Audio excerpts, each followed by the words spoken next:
Long ago is it since a picture like this would have been either abhorred or ridiculed. But today, the education of small children in methods of self-preservation is recognized as a humane proceeding. U.S. citizen returning to the United States in the previous 14 days will be subject to up to 14 days of mandatory quarantine. Hey, it's the Quarantine Call-In Show. I'm Laura Grant here with Timothy Lovett, Kim DeShields, and tonight our special guest is Kenn Black. Yeah, hey, Air what's horn up? sound. What's going on? Thank you so much for joining us tonight. How are you, Kenn? I'm great. Thank you for having me. Let me just say that I think this is a great platform, great show. Thank you. For preparation, I kind of went and checked out a few of the shows, you know, and just to gauge where I should be, where my energy should be. And like the first one I saw was Onika, and I was like, wow, I'm never gonna get to where Onika was like everywhere. You understand what I'm saying? But then I doubled back and I saw Artie Robs, and I said, well, I'm definitely not gonna be Artie Robs leaving. Artie Robs was just like dead. So He I was said, on another planet. He was on another planet that night, yes. If I could play in between those two, then I'm pretty good. But you guys are doing really well. Thank you, I Kenn. like what's going on. I saw the show. You know what made me request to be on you guys' show is I seen a post for the guy Shy. For the guy from Shy? What's his name? Garfield Dr. Bright. Garfield, Yeah. God, I said, wow, like he hasn't had a hit in 20 years. Like, I'm not relevant. Like, nobody called me. Nobody called me. So, but Garfield was on. I said, wow, and he just completely took over your show. I wanted to tell y'all that. Yeah, he completely took over your show. We appreciate all the feedback thanks, because we don't know, and also that you requested to be on the show. That is something very Right. special. No, I got some more feedback. That's not. No, I'm just kidding. Go right ahead. I'm kidding. Take it all. It's all the way up, you know. Right. I'm On show kidding. 17, I think that, the line of questioning was, Yeah. Save it for Yelp, man. Yeah, Oh, that's hilarious. That's hilarious. Will do. So what's going on with y'all? Well, we're just we're here and we're going to talk to you and ask you a whole bunch of questions, so you can't ask us too many. Great.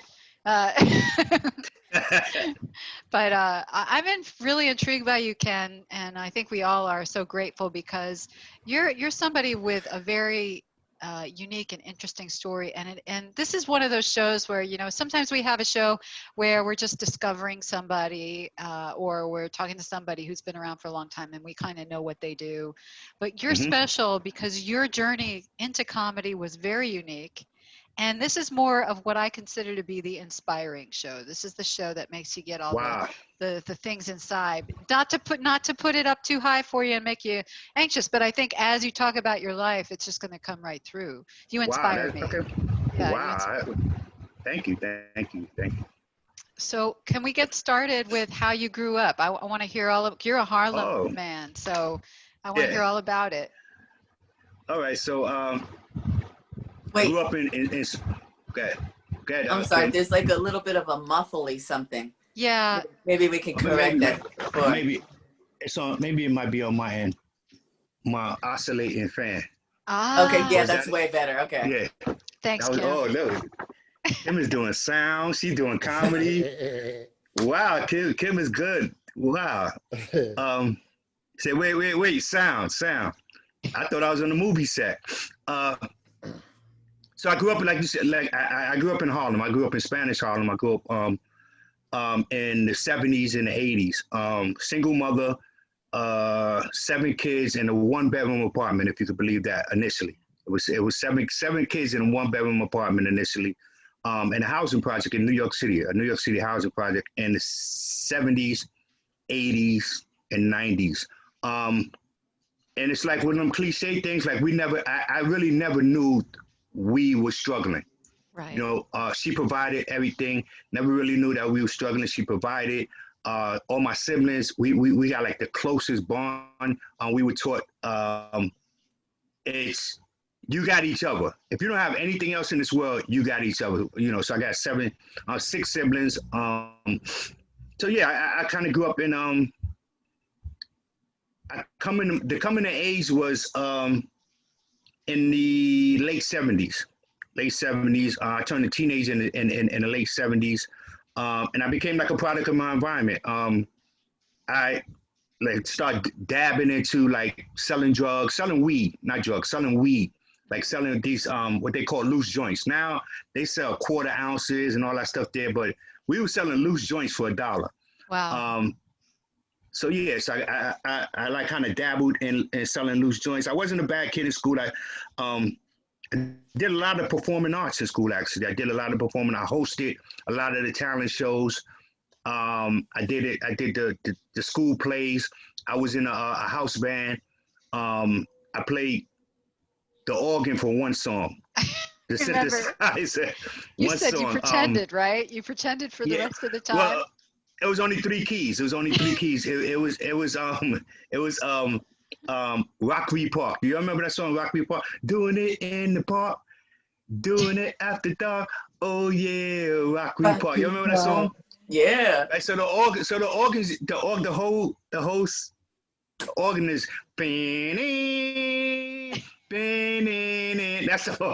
that was like my whole song. So yeah, so I did a lot of bunch of stuff. The house bands. I played sports. Dabbled in and out of selling reefer and smoking reefer and all that stuff there like that. So that was like my upbringing. Strong family background. And just I'm the middle child. I'm the middle child of 7. So I'm like dead in the middle. So I have an older sister and 2 older brothers, and a younger sister and 2 younger brothers. Wow. My older sister is older than my 2 older brothers, and my youngest sister is older than my 2 younger brothers. So I was like dead smack in the middle. Wow. So I, you know how the middle child, I kind of just ventured off and did a lot of crazy stuff in the 70s and the 80s. Break dancer, did break dancing. You're break dancing. Okay. And this is funny because I found this out by accident, right? You're a graffiti artist. Yes. But I was. Okay. Go ahead. So yeah, so I was a graffiti artist. So the story. This is how Laura did her investigating journey. I said Laura is really good with investigating, but we were texting back and forth, and she texts my name, then she texts. Behind my name was the word dash, DASH. You guys know what that is, right? So you guys. All right, so I'll explain it. So I text Laura back. I said, Laura, wait a minute. I said, Laura, let me ask you a question. She said, sure. I said, what was the question? I said, oh, did you type the word dash by mistake? She said, yeah, I do it all the time with Tim and Kim, and they know, they see it. And I said, wow, that's crazy because that was my graffiti name. Right. Dash. That was crazy. Dash. So I was like, wow, okay. I thought like Nora did some research that I didn't know about. Yeah. So I did graffiti. I wasn't like a big bomb or anything like that, but I did graffiti. I did MCing. I once MC'd against I had a battle against God rest his soul. You guys remember Andre Harrell? Yes. Yeah. From Def Jam, Up Down and all that stuff there. So yeah. when I was growing up, he's about a year older or a year younger or something like that. So it used to be like battles in the park. Yeah, like this is prime time. Right. Original. I'm like an OG with hip hop. Yeah. Battles in the park. So he had a crew. It was Dr. Jekyll and Mr. Hyde. That was his crew. I remember that. Right. Yeah. And my crew was myself and my boy B Fats. So we were the top guys in my neighborhood. Wow. And they were just the top guys in the city. Right. And we challenged them one day. And it was a big thing. Everybody from my project came to the park that day. Everybody from their project came to the park that day, and they waxed our ass. They really waxed us. I mean, you were in the heart of the beginning of Spanish Harlem. Yeah, in Spanish Harlem. Because they had already, they were before their time. Right. They had routines together. They had dance moves together. and we were just like kind of just spitting stuff, bigging up the DJ and stuff like that. So yeah, I battled Andre Harrell, and I never got a chance to tell him that, but they came here and to Chicopee, I think, to a skating rink. That's where I saw him when I was in like middle school or high school. Jekyll and Hyde. Jekyll, they whipped us really bad. Yeah, so that's basically my upbringing. Well, that's I mean, that's the time of mixtapes. You know, that you didn't even have radio. You were just like buying these tapes. But exactly. I wanted to go back to the auto. So the dash thing that happens, if you ever text me, if anyone texts me, and I'll inevitably do this to you, where I'll dictate to the text and I'll say dash because I'm so used to dictating. So I'll be like period, dash, and all this stuff. So for some reason, the auto dictate on iPhones decides when it wants to make a dash and when it wants to spell it out. And so you guys know, I will send you messages and it will say dash, dash, and everybody's like, what the hell's dash?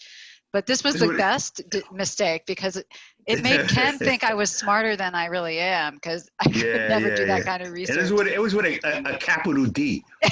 Dash. Like Damon. Like, wow. Wait, did you know Welfare Fred back then? Did you know him? No, I didn't know Welfare Fred. You know, I met Welfare Fred in comedy, but he's a graffiti artist and a comedian. He also passed during COVID, but I met Fred in comedy. But the connection that we have, connection that me and Welfare Fred had is that Fred was like a super bomber. He was like doing subway trains and all that stuff there. Yeah. Do you guys know DJ K Slay? Yeah. The Drama King, DJ K Slay, the Drama King. Yeah, he just dropped the album not too long ago. Right. So DJ K Slay is like my little brother. Wow. DJ K Slate was a massive graffiti artist. Like he's legendary in graffiti. Like before he started doing the DJ and all that stuff there, he was a graffiti artist that was like legendary. Some stuff, like they have a hip hop museum now in the Bronx.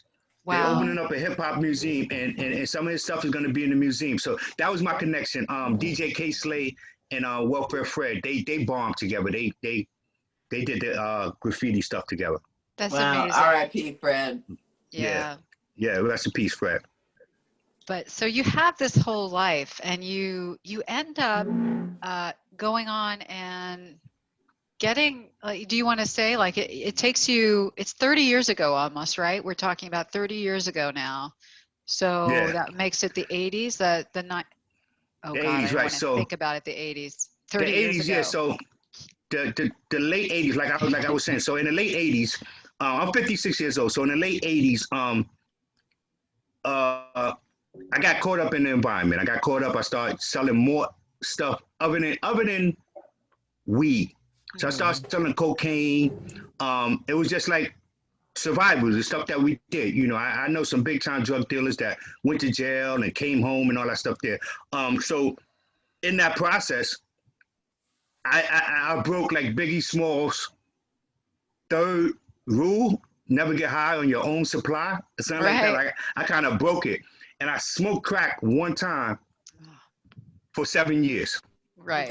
That's how it is. So I smoked crack one time for 7 years, and it was a lot. That's a whole different show. We can, you know, that whole 7 years is a different show. But in 91. Through like fate and God and the criminal justice system and all that stuff there, I found myself in a drug treatment program. So February 2021, it'll be 30 years drug free without a drink or a drug. So that's beautiful. Yeah. So it'll be 30 years. I know I look young, but 30 years. So yeah. So that's a story in itself. Being clean and being in comedy and just living your life. I raised 2 children. My oldest is 28.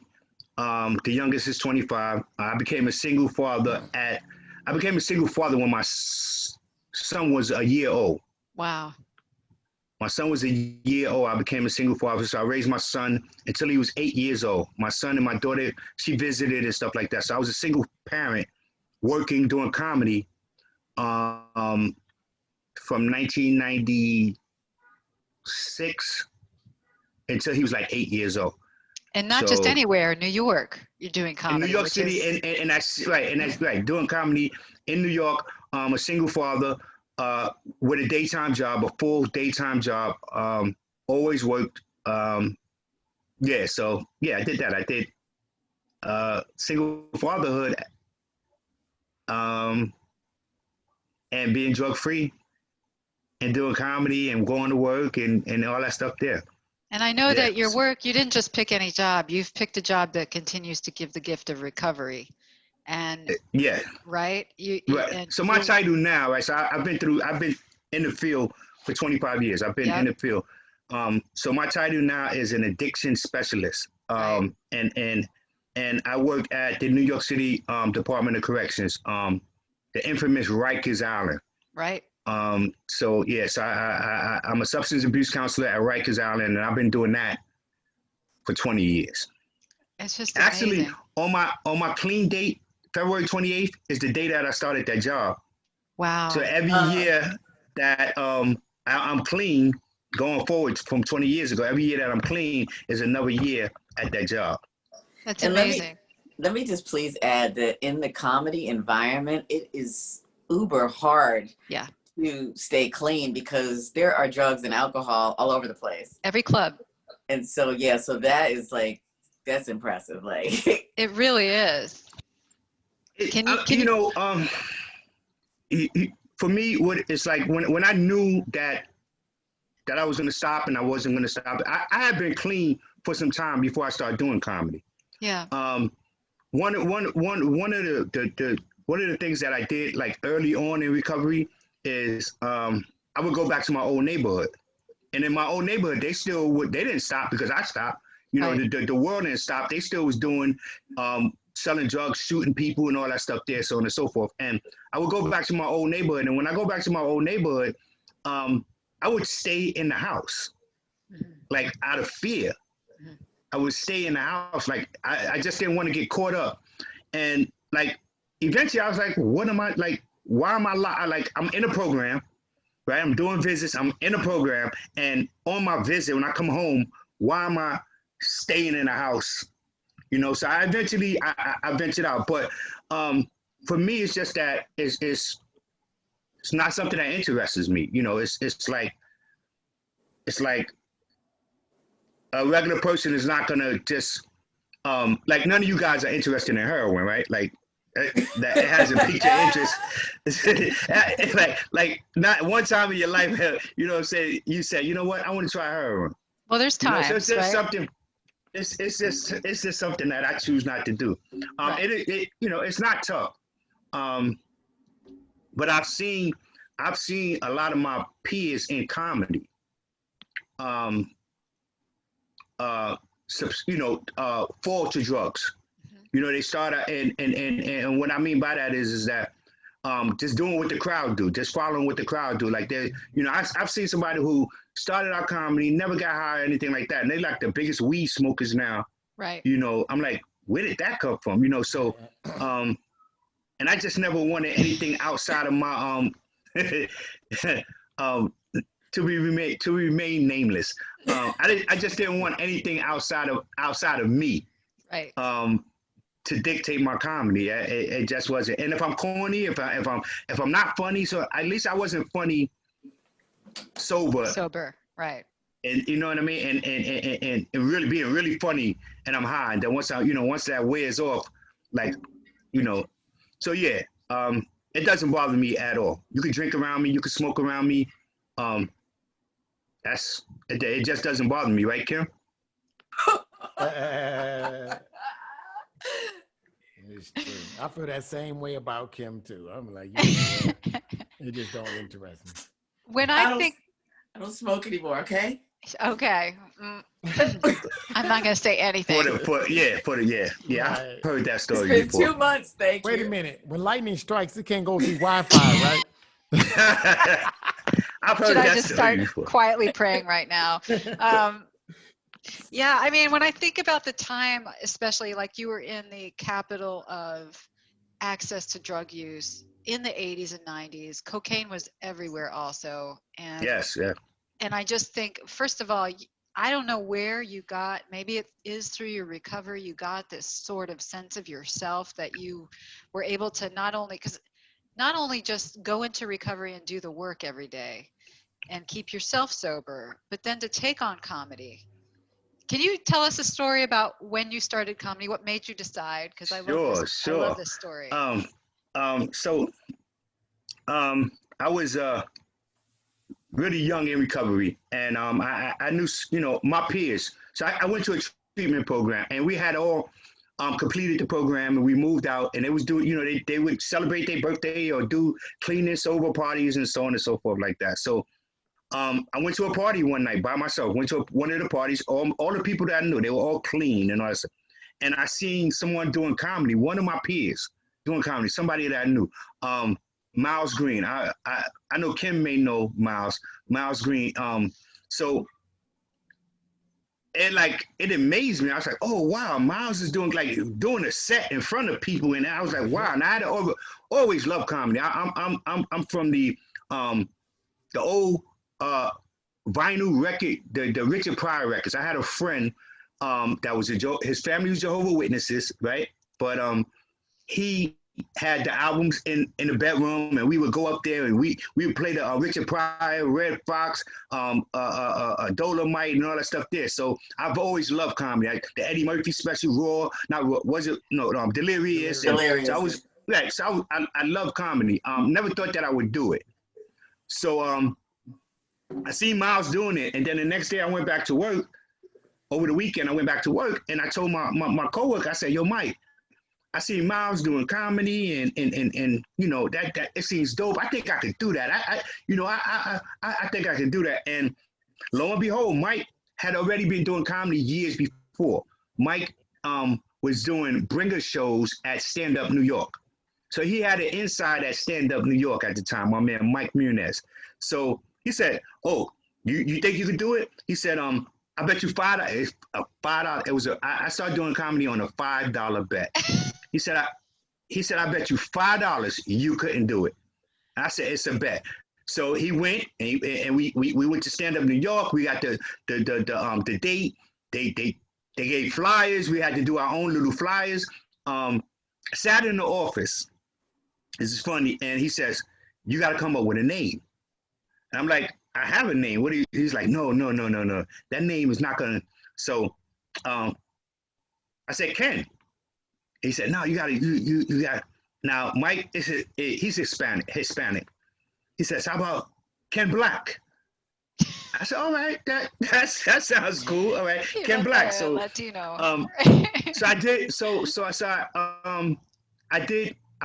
It was a bringer. It said you bring 3 people, and you can perform for 7 to 10 minutes. You bring 3 people, 3 paying customers. Stand Up New York. I bought 3 paying customers. I bought Mike's little nephew, is his nephew, and my girlfriend at the time, right? And I performed. I rambled 7 minutes. I rambled. At the 6-minute point. Now, mind you, I was only about 110 pounds. At the 6-minute point, I ripped off my shirt and it just started going around the stage like JJ Walker, and the crowd went crazy. So they was like, "Oh, you want to try it again? You could come back again." So they gave me a date, another date. Mike had went back to my job and told everybody at my job. So the second time I did a bringer show, I had like 30 people in the crowd for my job, friends and family. My mother showed up to the show, and what they would do was after 25 people, after 25 paying customers, you split everything with them. After 25 paying customers, so I made some money, and they give you the tape. They give you the VHS tape. They give you the VHS tape of your set, and I just say, "Yo, this is something that I want to do." So that was the 2 times in Stand Up New York, mainstream rooms. Miles, same guy, said, "Yo, man, you gotta do this place called the Manhattan Proper." Oh God. So So okay, I do the Manhattan proper. Cool, no problem. I killed 2 times to stand up New York. I'm like the man now. I'm like Eddie Murphy now. Like I do Manhattan proper. I go to Manhattan proper. Manhattan proper is a bar. It's not a comedy club. It's a bar in South Jamaica, Queens. Oh God. Right? This is the 90s. This is in the 90s. This is 95, 96. South Jamaica, Queens, 1995, Manhattan proper.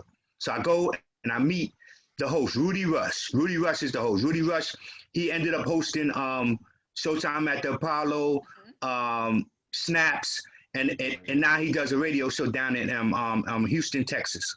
Okay. Right? So Rudy Rush was the person that put the show together. They had a host. What's this guy's name from Jersey? What's the guy's name from Jersey, Kim?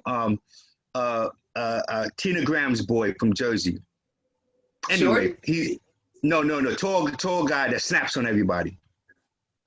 Rodney Lane. Anyway, no, that comes to me. No. Okay. Kim probably he was early on. So I go on stage in front of this black audience, and I did that shit. I did it at Stand Up New York. And they had no problem. Oh God. With fucking telling me, yo, get him the straight up, get him the fuck out of here. Get the crowd. I'm talking about the crowd. Terry Hodges. Terry Hodges was the host. Terry Hodges also hosted the Apollo also. So Terry Hodges goes on behind me and rips me a new one. Oh, tears me up in the middle of Manhattan proper. I walked out of there, and my boy that I was with, he was like, "No, you did all right. You did good." I knew damn well I didn't do good. So that made me. I said, you know what? I'm going back to the Manhattan proper. I'm gonna make it work at the Manhattan proper. Eventually I did. Fast forward, I started going to the Uptown Comedy Crib, Monteria Ivy, God rest his soul. And it's kind of funny because I keep on saying God rest his soul to these guys because this was so long ago. It was like 25 years ago. Yeah. So Monteria Ivy was the host of the Uptown Comedy Club. He was the original host of Uptown Comedy Crib. And what he did, he had a New Jack segment. And I really wish that a lot of New Jacks would go through this process. Right. So he had a New Jack segment. And like in the mainstream rooms, you had to pass. You had to go on stage a number of times before you could become a regular at that club. Right.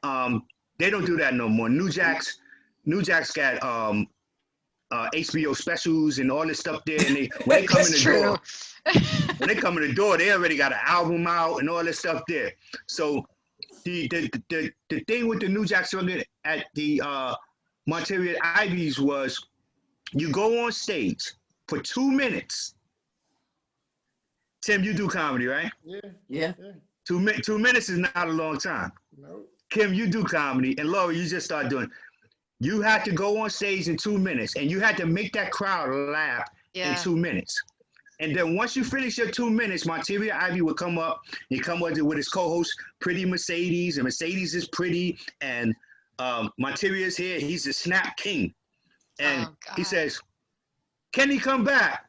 So then the crowd would tell you, "Yeah, he can come back." So the first night I went on with, y'all remember the yellow cassette players? Yeah. With the auto reverse that you clip onto your belt, and then the orange headphones. I was so nervous, right? I was so nervous that I went on stage and the cassette player was still playing, so it had feedback in the mic. I still had the orange headphones on my head, and I'm just babbling and I'm saying stuff and This is my first night. Wow. So I do the 2 minutes, and somehow or another I pass. Well, I passed that first time, right? I passed that first, somehow or another. So as I'm coming off stage, I'm coming off stage, and I'm going through the back door, and a bunch of comedians, Miles and a couple of other comedians, ran up to me. It was like, yo, Flex want to see you. Flex want to talk to you. You took his joke. Now, mind you, I didn't know what the hell I was doing. Oh, You no. use his joke. So when I say Flex, I mean Flex Alexander. Flex Alexander. What was he? He played Michael Jackson. Remember? He played Michael Jackson. He played Michael Jackson. He had that show with the little girl where he had the show with the little girl, All of Us, or something like that. One-on-one or something like that. Yeah. One-on-one, something like that. So he was at that time. He was the star in the Uptown Comedy Club. I mean, Monteria's Comedy Club. So Tracy Morgan had came along already. Mike Epps had came along already. So Flex was the clean guy that was able to be sold to the masses. So when I did that set, he had just got his deal for that movie Homeboys in Outer Space. Y'all remember that? Yeah. Sounds very It familiar. was a sitcom called Homeboys in Outer Space. Right. So these guys, they corralled me. They said, "Oh, so I'm all nervous. I don't know what to do. I don't even know who Flex is. Oh, Yo, no. Flex want to see you. You use his joke. You stole his material. Da, da, da, da." So they ushered me to Flex. And they was like, "Flex, this is the guy. He was the one that was just on stage." Flex turned to me and said, "If you use the joke, that means I don't need it no more. Go ahead, use it." Oh, And then all these guys, they just kind of like scattered and cowered and all that stuff there. So that was my first experience in the black room. I did a set with my own audio in my headphones. I had my own audio. I passed that night. That person. Was you playing music or was it like your set? It had to be. I'm gonna tell you one of the. Because it was tapes, cassette tapes. Mm-hmm. So it had to be Tony Braxton. Oh. It was either Tony Braxton, Babyface. Right. All those songs. It was one of them. Yeah. Right, it was one of those. Tony Braxton or Babyface. It wasn't like, we didn't even have hip hop tapes. No. It was like Tony Braxton or Babyface or something like that. So that was my first night at the Uptown Comedy Club. Uptown Comedy, I keep on saying that, Uptown Comedy Crib. And right. And then I went on to do another set. Then when you when you think you're gonna pass on your third set, Monteria said, "Oh no, that was only your second time." So you would eventually work your way. So that's it. So that's how I got into to urban comedy. I should have stayed at Stand Up New York. I probably would be a fucking star right now. You needed to have that experience, though. When I first heard you talking about this, I was like, were you listening to yourself talk? Maybe you just confused everybody, so they thought you were at some other dimension level, and they were like, "We better laugh at this shit," you know? No. I think I was animated, and I told. I look back at it now. I did Flex whole set. So it's a set that they knew already. So it was jokes so they probably was laughing at me that I was telling these jokes. They was laughing at me that I was telling these jokes. But I wiggled my way through that. I became like really I became a regular. Monteria Ivy wrote a movie. It was called Snaps.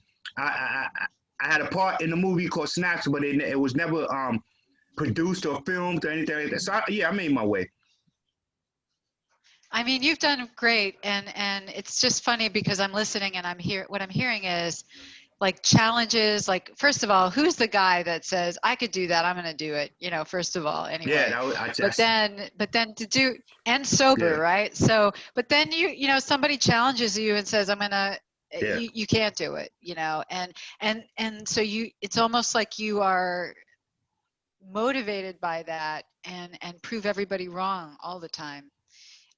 Even in situations like the last story you told us, that sounds like I would have been running screaming out of there probably as fast as I could. It was a dark room and Flex was so cool. He was at the point where it was like, whatever, I got my deal. I'm good. Right. I got my deal. Use the joke that you wanted. And I don't even know the joke that I said, but apparently it was his joke. Right. And he was like, he was gone. He was on his way. After that, he was gone.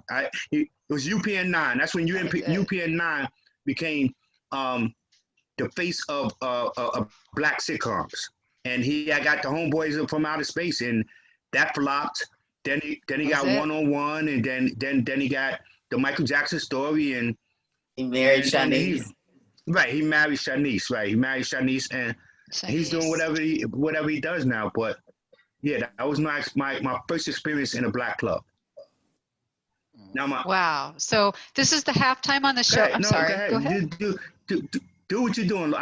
Do what you're doing, Tim and Kim. I'm gonna let y'all know that y'all better hold on to Laura, because Laura's keeping this shit together. They're doing stuff too. They're doing stuff too. You It's know. like y'all just First of all, I just want to. Y'all just hide the white girl. You hide the white girl and say, go. Go ahead. Talk to all our nigga guests. Go ahead. Go. Oh. I'm kidding. He dropped the F-bomb. We're gonna have to edit that. Yeah. Wow. Oh, see, I thought you.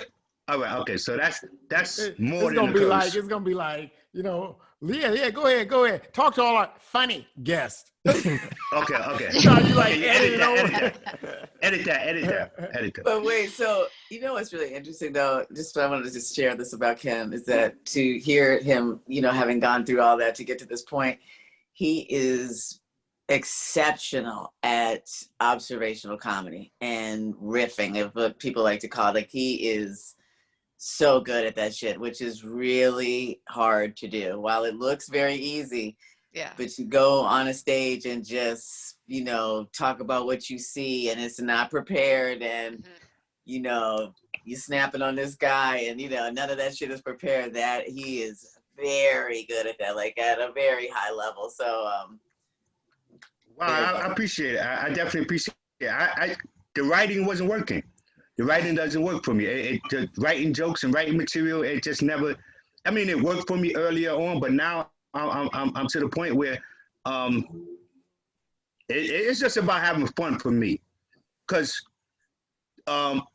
there's no Hollywood agent that's gonna come discover me now at this point. I already figured that out. Like, I already figured out that like there's nobody sitting in a room that's gonna discover me and put me on, give me a deal and all this stuff there. So for me, it's about having fun, and having fun means just to kind of observe what's going on in the room, and it gets you out. If you're doing comedy and you don't have improv and you don't have ad libs and all that stuff there, get some. Right. Get some. It first of all, it takes up 4 minutes of your time. Right.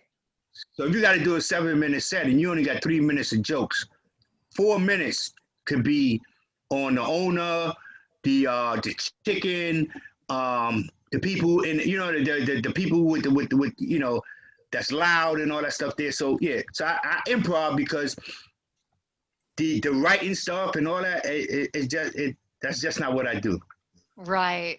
Well, I wonder if this is true or not for you as a counselor, if you're already reading people and checking people, so it's kind of natural for you to go up there and see everything. You know, you can read people so well. So I just wonder if that's part of that, if that skill got better because you're such a great counselor and you're watching these guys every day, you know, and talking about really serious things that people don't want to talk about.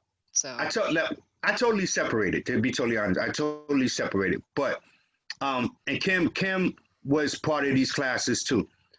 Down at back in the days, the Boston Comedy Club. The Boston Comedy Club was one of the biggest comedy clubs in New York. A lot of names came out of the Boston Comedy Club. A lot of names that you see. A lot of people hit those stages. Seinfeld, Joe Rogan,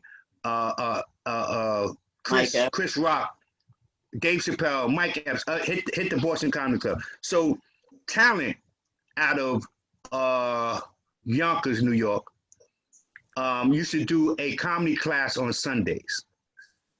And talent said, when you go into a comedy club, you go into a show, your first job is to read the room, to find out what's going on in the room. He says, because if you see something going on in the room, trust me, the people in the audience see something going on in the room. If a guy walks in with a bright yellow hat, you see it, the people in the audience see it. And if it's funny to you, then it might be funny to somebody in the audience. So I got the whole observation and the reading of the room and the improv and all that stuff there from talent. Talent told me read the room, and that's one of the things I would tell a younger comedian. You got to know the tone of what's going on in the room. Right. People go and do comedy and they just go do their set, and they don't talk about anything that's going on in that room at that particular time. And I'm not saying you snap on people, but reading the room is also trying to find out what the comedian in front of you just talked about, or what the comedian in front of you didn't talk about. One of the biggest things I would tell like a younger comedian is that, and this is good for you, Laura, because you're just starting comedy. Get to the club early, right? So when the show starts, you have to find out what the host is doing. That's your biggest advantage, to find out the tone of what the host is doing. Because if the host has the room on a level where you can't go to, you're going to struggle. But if the host has a room down to a level where, you can go far and above, then you go far and above. The host is your biggest advantage in the beginning of a show. So if you get to a show early, study the host and see what the host is talking about. Try to stay away from what the host is talking about. Because remember, people come to comedy clubs and the host is the person that they see the most on stage. Right. So whatever he says or whatever he does, that's what they're there for. The people that go on stage, we just extras to what the host is talking about. Right. We just, but the bottom line is that they come to the show and the host dictates what goes on. So study the host, get there early, and read the room. Solid advice. Thank you. And that's for any new comedian that might be listening or whatever. You said we was at the halfway point. What happens at the halfway point? Oh yeah, I just say it's the Quarantine Collins show. Oh, okay. What does? What happened? Betty drops down. Okay, so we are at the halfway point. So this is the point where they finally let me start asking questions. They're like, okay, Tim, you know what? Okay. you can talk at 6. Yeah, You can talk at 6:30.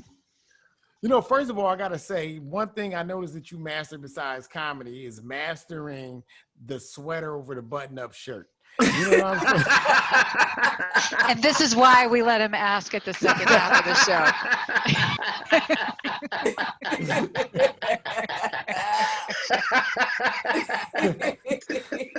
Man, and there's 2 collections that you got in your closet, man. Oh my God. I'm just reading the room. I'm just reading the room, man. I'm just reading the room. Oh, that was so funny, man. Go ahead.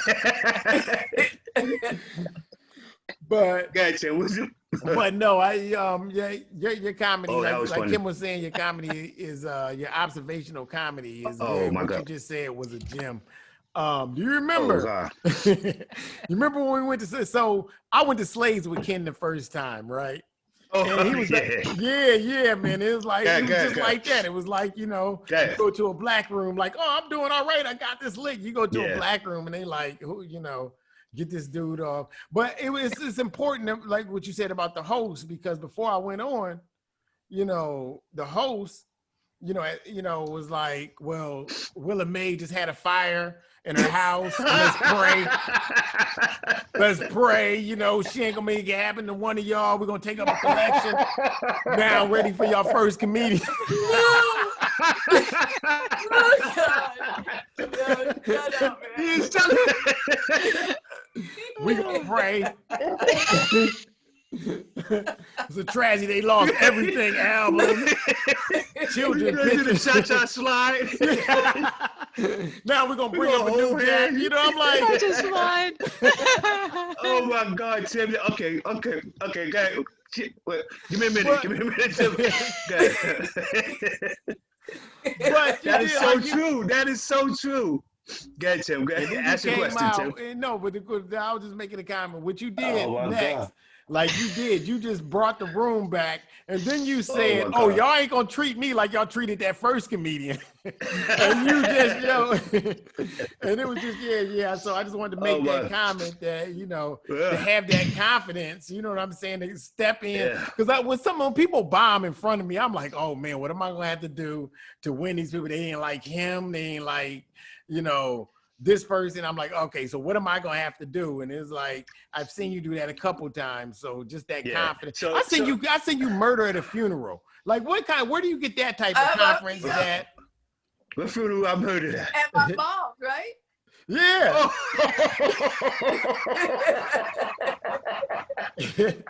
I was sitting in the back like, can he do that? So I did. Oh my God, Tim, where have you been this whole time? So Tim, so the night at Slade's, see, I wouldn't say that you bombed, and I'm not just saying that. I'm not just saying that just to kind of big you up or anything like that, because you've come a long way since that night. You've come a long way. I've seen you, come a long way since that night. But that wasn't in your favor. There's always a sacrificial lamb. Right. And no, there's always in black rooms, there's always a sacrificial lamb. Like they throw you out there and see, you did pretty well to go after, because you're right. He did. It was a fire, right? It was a fire. Somebody got kidnapped or something like that. It was a fire. Some shit happened in that room. And you're right. And I lost. It lost me, because I was like, what's going on here? I thought that would be done at the end of the show. Right. But you did really well. You did really well with that room. Only because what you was up against. You was up against, that fire, and then you was up against Jonathan having that room for as long as he's had that room. They don't come to see us. You got to understand that in Slade's. They do not come to see the comedians. Chicken wings. They get a bone, right? Chicken wings and Jonathan. They'll get a bonus by getting a funny comedian. They'll get a bonus. You got to stand out and get a funny comedian, but they come because of Uncle Jonathan, Uncle JG or whatever his name is. But I don't think you bombed in that room. And here's the thing about bombing. He has bombed in that room. No. So here's the thing about bombing.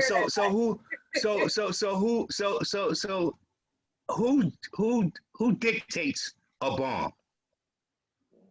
Do you allow the crowd to tell you that you bombed, or do you yourself say, "God damn, I bombed"? You understand what I'm saying? Yeah. So who dictates the bomb? Because I've seen who was this man? Not Freddie Ricks. Kenny? No, older G. Go on stage and start his set out saying, "I'm about to fucking bomb tonight." And he went on. He kept going. The names is gonna come to me. He kept going, and he was bombing on purpose, right? He bombed on purpose. What was this guy's name? But it was funny. But the people didn't know that he was bombing on purpose. You understand? So the people never know that you're not doing good unless you show them that you're not doing good. They never know whether you bombing or not. And in fact, that's one of my biggest jokes now. Like, oh, my career is over. This is finished. I ended up on in Amherst, New York, in the 13th floor, whatever, we're Northampton, So you kind of use it to your advantage. Oh, look, I did BET Comic View, and now I'm in Northampton at the 13th floor. Right. You know what I mean? So it's like I bombed a lot. Don't get me wrong. I bombed a lot. I've been around the world. Well, I've been around some places, and I bombed. I was an opener for Capone, comedian Capone. I hung out with Capone for about 5 or 6 years. Capone and I, we hosted a bunch of shows around New York City, but one of the biggest shows that we hosted was the Wendy Williams Comedy Experience. Everybody knows Wendy Williams, right? Right. the Wendy Williams Comedy Experience, before Wendy had the show, and I was the co-host. I was the warm-up guy for Capone. Wow. And I would have a nice 20-minute opener and all that stuff there. I do 20 minutes. But Capone had this thing about never getting there on time. So I would end up doing an hour and a half. Wow. So the first 20 minutes was funny. The first 30 minutes was funny. But the next hour, 40 minutes, I was bombing. Right? So they would say, after a certain time, bring Wendy to the stage. That was my job. Bring Wendy. And Wendy was on the radio at the time. She was on WBLS. And she had plans of doing the show that she does now, but she didn't have no exposure in front of people. Right. Her whole career was in radio. So my job was to get the room warmed up to either bring Capone on or bring Wendy on. And Wendy would come up and say, you know, do her little spiel, 5 or 6 minutes, and then run back down to her seat. But she was preparing to do the show that she does now. Right. A few years after we was at the Laugh Factory in Times Square. A few years after that ended, Wendy has a show, this big show. She's out, like she's on TV, and you think she give me a call yet? Like I helped you to do what you're doing right now. You think she give me a call? So bombing is part of the game. It's definitely part of the game. Okay, we don't want to, because we got like 6 minutes. That's okay. Do you have time? All you want to right. stay as long as you want? Yeah, I got time. Yeah, I got time. I don't want to. Yeah, I don't know if the streaming has to go a certain amount of time or. So. Hey, any other questions? Well, Ken. I just wonder Any when, other- like, does it constitute bombing when somebody wants to beat you up on stage? Is that when we know that there's some Not bombing? always. No. Not No. always. Okay. No. Just checking. No. That just constitute. That's just somebody that's maybe drunk or whatever. Talent also said that too. Talent also said that when you're on stage, there's somebody in that audience that want to be on stage. Right. But they're not going to come up and this is for hecklers, they're not going to come up and be on stage. Right. They are more comfortable with doing it from their seat. But in their hearts, they want to be you. They don't want to be you per se, but they want to entertain. They want to shout stuff out. They want to be the funny person in the room. So a lot of times hecklers, they're not mad at your set. They don't think that you're bombing, or a lot of time hecklers are just the ones that want to do what you're doing. I learned a lot from Talent. Envious, huh? Yeah, maybe envy, and just being bold. Maybe we should You have remember a the hecklers recovery group that helps them get on stage. You remember Kim? You remember the Boston Comedy Club? The Boston Comedy Club was no bigger than. Of course I do. It was no bigger than the 13th floor. Would you say? It was smaller than that, I think, and more congested. Like you were in there like it was this. more congested than the 13th floor, but this is one of the biggest comedy rooms in New York. Well, in the country, it was one of the biggest comedy. So, yeah, we talking about intimacy, like right there. The stage was about as big as tiny. a 2x4. It was tiny. So, people bombed, but people was that close, right?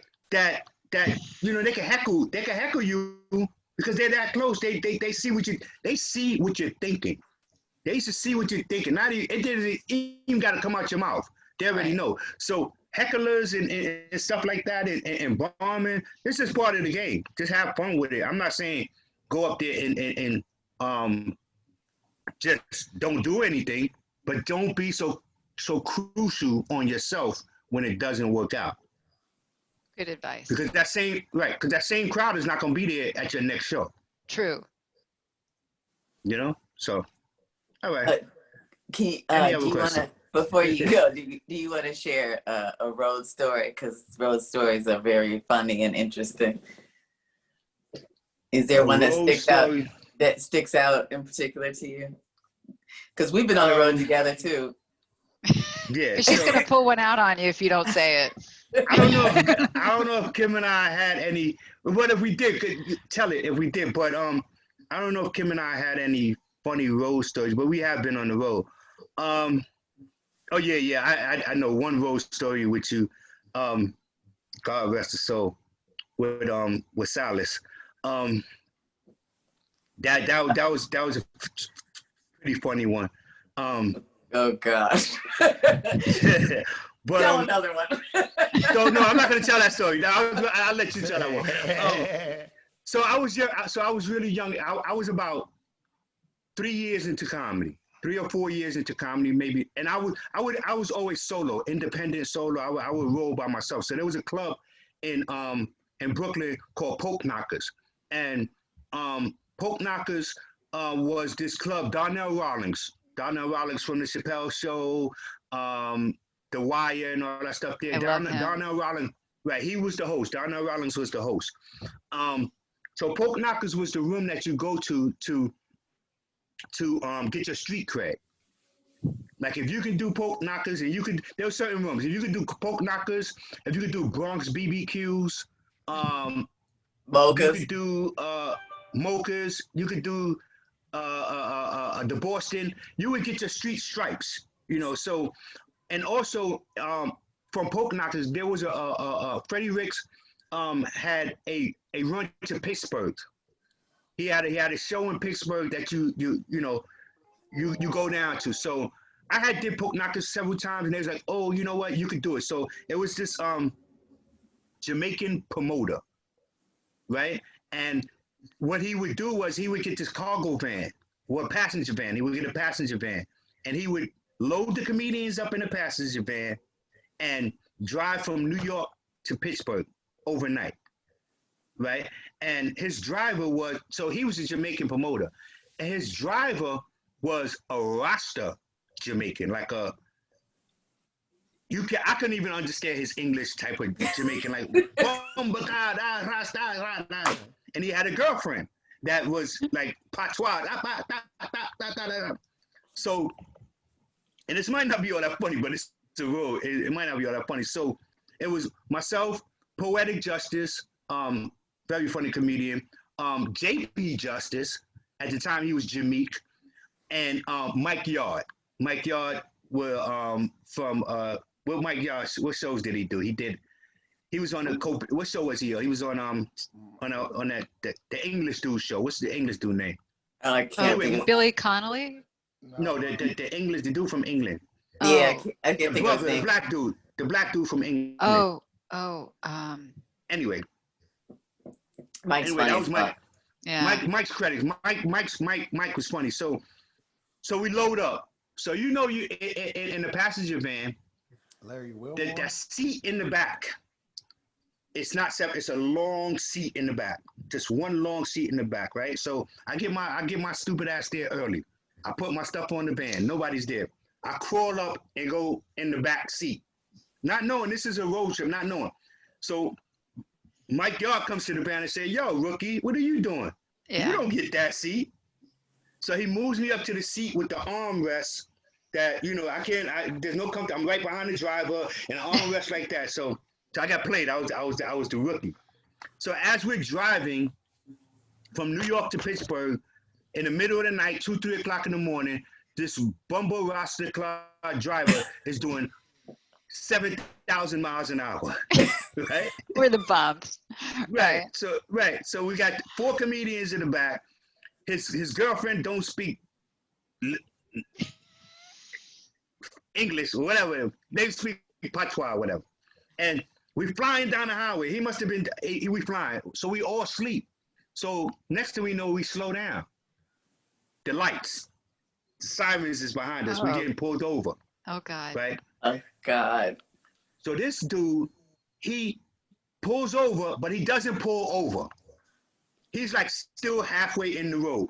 So the police, the trooper is telling him, listen, just pull the car over because I can't stand out here and talk to you and you know, these cars is going by. What's the car? Bumble car, this a Clyde, and that's a Clyde. So the trooper didn't understand him. He didn't understand the trooper. The trooper was telling him, pull over. I'm just going to write it. I'm not going to write you a ticket. I'm just going to give you something to sign to say that I stopped you. It's not a ticket. So, because the trooper looked in the van, and so eventually he pulls the car over enough. The trooper is there with him 30 minutes. Sign the thing, don't sign the thing, sign the thing, sign it. So we went through that whole thing. We get That's to Pittsburgh. crazy. Yeah. We went to the whole thing. The whole language barrier thing on the highway, 3 o'clock in the morning. And I had been working in the jail at the time. And I said, oh my God, I'm going to jail. Right. I'm going to jail. I'm going to jail in the middle of Pennsylvania, Pittsburgh somewhere. I'm going to jail. So here's the kicker. We pull over and we stop off at wherever it is that we stop off, right? And when we stop off, some more bumper cars, roster cars, we like pull into Pittsburgh or whatever. No, it was Aliquippa. We pull into Aliquippa, right? It's a town before Pittsburgh. Mm-hmm. We pull into Aliquippa, and a car pulls up with dreads, bumper cloud, roster cloud. They go in the back of the fucking van. They go up under the seat or whatever it is that they do. They get their little package. They trade their money and all this shit there. Yeah. They trade the money. All when they do the deal, they do a drug deal in front of 5 witnesses. They transport the weed and then so this guy, no shame. So this guy from New York was running weed down to Pittsburgh. That's the whole trip. Being comedians. That was the whole thing. You're a mule. They were muling us. But he's not the only one. Wow. Someone else did it to me. Where does Marcus Camby live? Where's he from? Connecticut or Massachusetts? Connecticut, yeah, but he went to same thing. But he went to UMass. So we was doing shows in Massachusetts. D, you remember D? And then we're gonna go. You remember D, the guy we met on 42nd Street that night? Yeah. And his brother passed, right? His brother was Norm Ill was his partner. Norm Ill, yes. But his brother lived down in Massachusetts. Oh. D, remember they used to do the shows in Massachusetts? Yeah. The only way I remember is because Marcus Camby was at one of the shows, and I snapped on Marcus Camby, and the whole fucking Massachusetts wanted to run me out of there. That's the only reason wanted to run me. I snapped. He was their star. He made it out of UMass, I guess. Marcus Camby. They was running drugs. They was running drugs down from New York to Massachusetts via comedians. And that dude D, remember we ran into him. He had just came home from jail. Wait, are we supposed to say their names? I said D. I don't even remember his comedy name. D. His name was D. You did say his brother's name. No, damn. Oh my God. No, his brother. He passed away. Norm Hill passed away. That was his partner. That wasn't his brother. Now we have a new stigma to fight now, because now they're going to stop comedians wherever we go to check if we're muling drugs. Well, isn't it legal? Like weed is legal. Now. Weed is legal, but you know. But those are a couple of my road stories. Now, Ken, what was the story that you had to tell? None. I don't have no story. She gonna save it when we interview her. You know what I'm saying? She's gonna spill it. But I always ask this question. It's a quarantine call-in show, so you're a comedian, and since the pandemic, what have you been doing as far as like comedy, and like how have you been keeping like your skills fresh, or what have you have you been like creating like something in the way of comedy? What have you been doing since quarantine? So like Kim alluded to earlier on, I'm a natural, so I didn't really have to do anything. Like when it's all over, I'm gonna get back on stage and I'm gonna kill. So I didn't have to do any shows or anything like that because I'm just good like that. I'll be okay. I'll be okay. I didn't write anything. No, I'm just joking. Okay. Y'all supposed to be laughing. I hope the listeners was laughing. So in terms of, I've done some shows. I've done outdoor. I went down to Maryland, did a nice outdoor show at the American Legion. Cool. I did a couple of drive-in shows. Yeah. Those are the worst. Yeah, it's hard. If you don't have to do it, don't do it. When the cars are honking their horn instead of laughter, the first one I did, I got off the stage. I cursed the people out. I said, F y'all, you're the worst audience in the world, blah, blah, blah, blah, because they were just beeping their horns. But then the second one I just did in Connecticut, I did really, really good. And I did a couple of other shows. I was talking to Laura earlier, and since I got really fat during quarantine. That's right. You were telling me. I gained like 20 pounds, like literally 20 pounds since quarantine. And I went to see my sister the other day, and my sister was like, "Oh, you lost weight. You lost weight." Like, so I said to myself, "Wow, I put the 20 pounds on, but during quarantine, I took the 20 pounds off." How'd you do it? So I'm back down. My eating times, my eating habits, not so much what I was ingested, but when I did it. So I would eat like 2 meals, definitely breakfast and lunch. I would definitely eat breakfast and lunch, and later on that night I eat like cheese and crackers or peanut butter and crackers. It's just something so I can go to sleep. Okay. Stayed away from sugar, crazy. And Kim has been telling me to stay away from sugar like forever. Yeah. I stayed away from sugar. I drink water. I drink not seltzer water, sparkling water now. Drink sparkling water. A lot of sparkling water. It was just eating habits. That's it. Just eating habits. Not so much a diet. I just took my time with how I ate and when I ate. Not so much what I ate. Are you moving your body? Are you doing anything physically? Well, I'm back to work now. Okay. I'm back to work. Yeah. I'm back to work. So I get up 3 times a day as if I was going to work, and I'm out and about. And actually, I just came from I just came from a pop-up shop. Just real quick, my daughter has a business. She started during quarantine, and there was a pop-up shop. And Smokey's daughter, y'all know Smokey the comedian. Mm-hmm. Y'all know Smokey, right? So Smokey's daughter organized this pop-up shop. She has her own brand too. And since me and Smokey is like brothers. His daughter and my daughter, they got to get together, and they making money together. So it felt really good. I went to go support them. I'm gonna post the pictures later. Y'all follow me. I'm gonna post the pictures later. But can you shout them out? Can you shout out their brands? Okay. So my daughter's brand is Noah's Pure Scents. So she sells soaps and bath bubbles and bath balls and all that stuff there. Nice. So it's called Noah's Pure. I'll put it on my page. Thank you. Brittany's page is BBNYC. She sells sweatsuits and hats and all this glittering, sparkly stuff like that. So it's called BB. I don't know if it's online, but I'll get that information and I'll put it on my page because. But there were like about 20 other vendors there. Wow. But those are just the 2 that I went to support, and my grandson was there too. I don't know if I love my grandson. He's cute. I love my grandson. Thank you. I sent a picture to Laura earlier. Yes. To post. Yes, I have to. I'll post it on this. Comedy, yeah.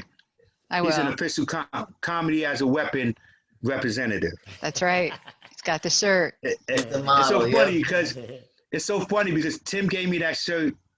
In 2017, he was just born. Like my grandson was like a month old. So my daughter held on to the shirt for 3 years. She posted the picture one day. And I said, "Wow, this shit is dope." You know what I mean? And so I had to send Tim the picture. I definitely had. And Tim just gave me it because I don't think you thought that you would ever sell it. Yeah. Right? It's like a 2T or 3T or something like that. Yeah. It was for promotional. So I don't have to pay you. No, you ain't gotta pay me. You pay me. So it went to the right. Okay, so it was for promotion. He promoted. All right, cool. So yeah, so that's my story. I wish we had a lot more time, but I definitely appreciate you guys having me on. Well, you come back anytime. Thanks for coming. Yeah, so thrilled to have you. I know there's so much more to your story. We haven't talked about acting. We haven't talked about all the new things that you're going to be pulling up. Right.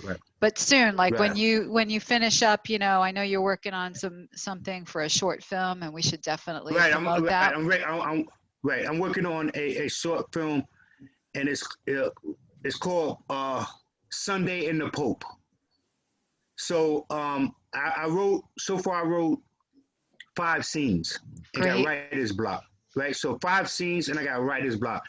I forwarded to who I thought was a good friend, and who I thought was like really trustworthy with helping me to expound on it, and because this is the funny thing, because it's loosely based around Kim and I's relationship. With comedy and all that stuff there. But she doesn't want to read it for some reason. I don't know. She doesn't want to read it. Maybe because I told her it was, or maybe she's just brushing me off. I don't know what it is. Laura, I'll forward it to you. And Tim, maybe I'll forward it to you. And then y'all can help me with coming up. And then when we put it together, you guys definitely got a spot in the film. Wow. For those that didn't help, I mean, you can't give to people that don't give back to you. Now I'm just kidding. Working on it, okay? But it's called Sunday in the Pope.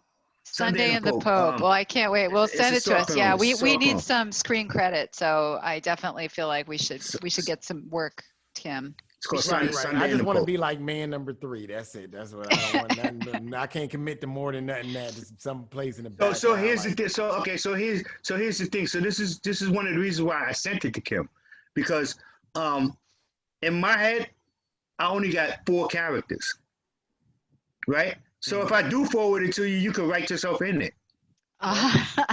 Cool. And that's the purpose. That was the purpose.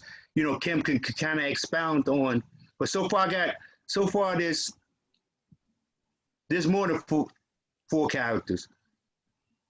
Yeah, there's more than 4 characters. Yeah. I'm gonna work on a character for you called Karen. Inspired by Artie Robb. Okay. All right. Okay. We'll put her in there. So is there anything you got coming up that you want to plug? I mean, how can people find you? Well, okay, yeah, I'll plug my social media, but I don't have anything coming up. I got a call. Can I tell the story real quick? Yeah. Prior to COVID, I was like really killing the extra thing. I was doing extra work. I was in Power. I was in the Tracy Morgan Show. I was in a couple of other things, right? And the reason why I got that stuff, let me just tell the story real quick. A friend of mine's had this audition for Spike Lee, right? And she was like, "Oh, you need to come along with me." I said, "All right, you coming to New York? Come to New York. I'll hang out." She was like, "No, you need to audition and bring a picture and all that stuff." So I got a picture and a resume together and all that stuff there. So this friend comes dressed in a full-on tennis outfit. Oh, I don't know who you're talking about. How could you be talking about? For a Spike Lee audition, full-on tennis outfit, right? So, so we stand on line and we do what we need to do, and we go in there and they say, "Stand here." They take a picture. They said, "Stand here." They take a picture. Stand here. Take a picture. They're like, "All right, thank you, bye." Right? So me and the friend is like, "Yo, none of us gonna get that." Like they wasn't even looking at us. You had on a tennis outfit. I didn't want to be there. So a week later, 2 weeks later, Central Casting calls me, emails me, and says, "Oh, we like your work, for the audition, You just come down to Central Casting, become part of such." For a week later. Now, mind you, I didn't want to be there. I just was being, the escort to a friend that was dressed in a tennis outfit. So full on tennis outfit. Yeah. Yeah. So You the know tennis what? person didn't get an email for like 2 months. That's why he needs to do this right here, right now. Oh The my tennis God. person didn't get an email for like 2 months, and she was like, "Wow, why do you think that they didn't call me? Why did they call you? That's some ghetto. That's some ghetto. They just want black hood people. They just want." They just want the black hood people.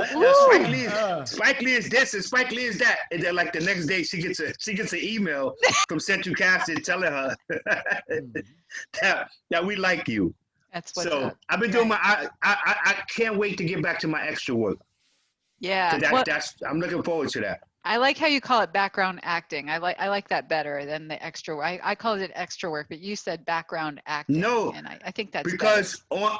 on set you're a background actor. Background actors. They categorize you as they don't call you extra. They call you they call you background. It's more So I can't dignified. wait. I can't wait to get back to my background acting stuff.